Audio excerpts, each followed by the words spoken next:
안녕하세요. 반갑습니다.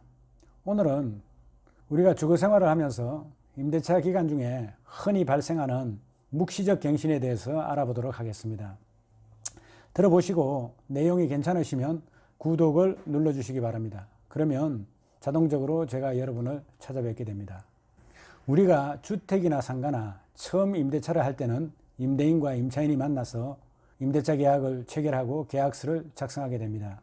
그리고 계약 기간이 끝나게 되면 다시 재계약을 해야 되는데 여러 가지 사정으로 그냥 지나가는 경우가 많이 있습니다. 그러면 자동적으로 계약이 갱신되는데 이것을 법정갱신 또는 묵시적 갱신이라고 합니다. 원래는 임대차 계약을 체결한 후에 계약 기간이 만료가 돼서 재계약을 하기 위해서는 임대인은 계약 기간 만료일 6개월에서 1개월 전까지 재계약에 관한 사항과 재계약 여부를 임차인에게 통고를 해야 됩니다. 또한 임차인도 기간 만료일 1개월 전까지 재계약 여부를 임대인에게 통고를 해야 합니다. 이렇게 해서 서로 합의하에 재계약이 됐을 경우에는 임대인과 임차인 모두 중도 해지권이 없고 계약서의 내용에 기재된 계약 기간을 지켜야 합니다.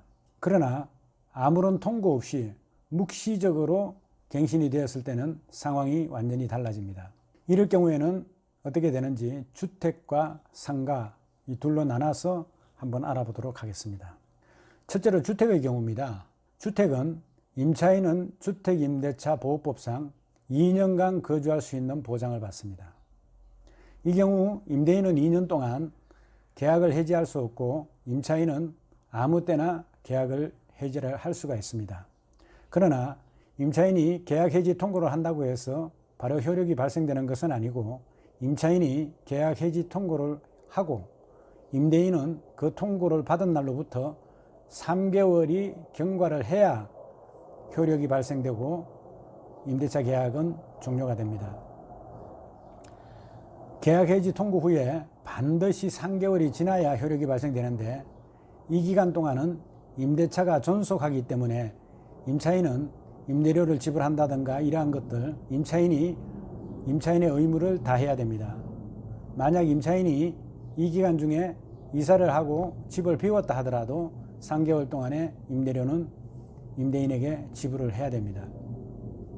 이러한 묵시적 갱신은 반복적으로도 가능하고 계약 기간 중에 집주인이 바뀌었다 하더라도 똑같이 적용이 됩니다. 그러나 이러한 묵시적 갱신의 적용을 받기 위해서는 임차인도 몇 가지 조심해야 될 사항들이 있는데요.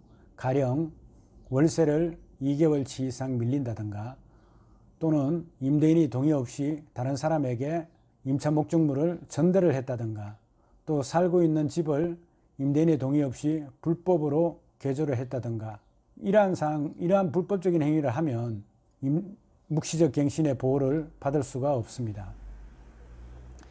임대차 보호법에 명시된 묵시적 갱신 조항은 과거 계약서를 갱신하지 않고 그냥 살다가 갑자기 임대인이 집을 비우라고 하면 임차인은 아무런 준비 없이 쫓겨나는 신세가 되어버립니다. 이러한 임차인의 예기치 못한 피해를 보호하기 위해서 만들어진 조항이기 때문에 임대인에게는 좀 불리하고 임차인에게는 유리한 조항입니다. 임대차 보호법 자체가 임차인을 보호하기 위해서 만들어진 법이기 때문에 임대인에게는 불리할 수밖에 없습니다. 그리고 이 조항은 강행 규정이기 때문에 임대인과 임차인 사이에 특약사항으로 이 조항을 배제하는 문구를 넣었다 하더라도 그러한 특약은 무효가 됩니다. 그래서 임대인 입장에서는 계약 기간이 끝나면 반드시 재계약을 하는 것이 좋습니다. 두 번째로 상가의 경우인데요. 상가는 상가임대차 보호법에 적용을 받을 수 있는 상가와 상가임대차 보호법에 적용을 받을 수 없는 상가 이렇게 둘로 나누어집니다. 상가임대차 보호법에 적용을 받을 수 있는 상가는 묵시적 갱신이 이루어졌을 때 전 임대차와 동일한 조건으로 재계약이 이루어진 것으로 봅니다. 이 경우 상가임대차의 존속기간은 1년으로 보고요. 다시 말해서 임차인은 1년 기간 동안 계약 기간을 보장받을 수가 있습니다. 이때도 임대인은 묵시적 갱신 기간인 1년 동안은 계약 해지를 할 수가 없고요. 임차인은 언제라도 계약을 해지할 수 있습니다. 이때 임대인이 계약 해지 통고를 받은 날로부터 3개월이 지나면 효력이 발생합니다. 상가도 묵시적 갱신을 적용받기 위해서는 주택과 마찬가지로 임차인이 해야 될 의무를 다 해야 합니다. 상가도 역시 마찬가지로 월세를 3개월치 이상 밀렸다든가 또 영업을 하고 있는 상가를 파손을 하거나 혹은 또 멸실을 하거나 또는 임대인의 동의 없이 상가를 불법적으로 개조를 했다거나 또는 상가 일부를 다른 사람에게 다시 전대를 했다거나 하면 이러한 묵시적 갱신의 보호를 받을 수가 없습니다. 그리고 상가는 임차인이 10년 동안 계속해서 영업을 할 수 있는 계약갱신 청구권이라는 게 있습니다. 그런데 이러한 계약갱신 청구권을 행사하지 않고 그대로 묵시적 갱신이 되었을 경우에는 추후 계약갱신 청구권을 주장할 수 없어서 상가임대차 보호법에서 보장하는 10년이라는 영업기간을 보장받지 못할 수도 있습니다. 그렇기 때문에 묵시적 갱신보다는 계약기간이 만료되면 반드시 임대인과 재계약을 체결하는 것이 좋습니다. 세 번째로 상가임대차 보호법에 적용을 받지 못하는 상가인데요.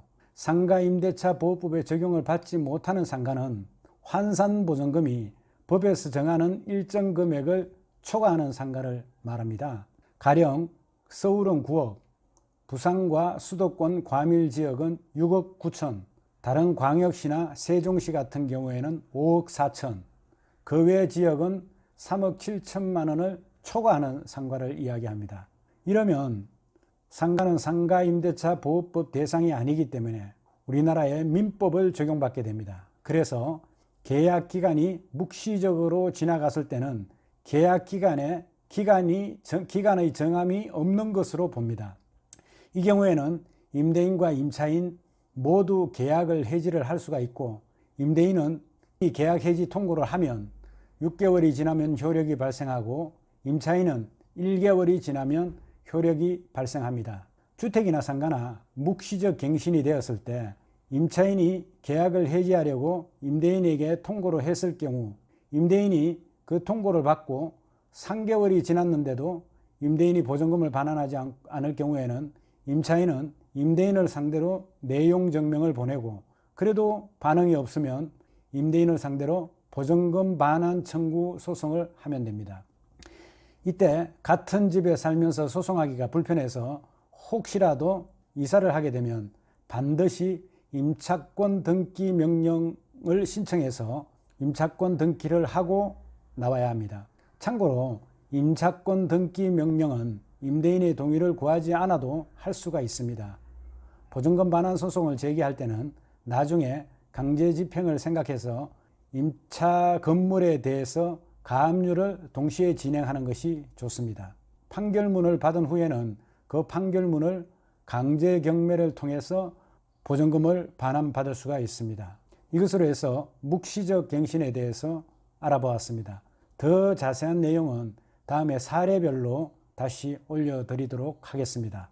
여러분 감사합니다.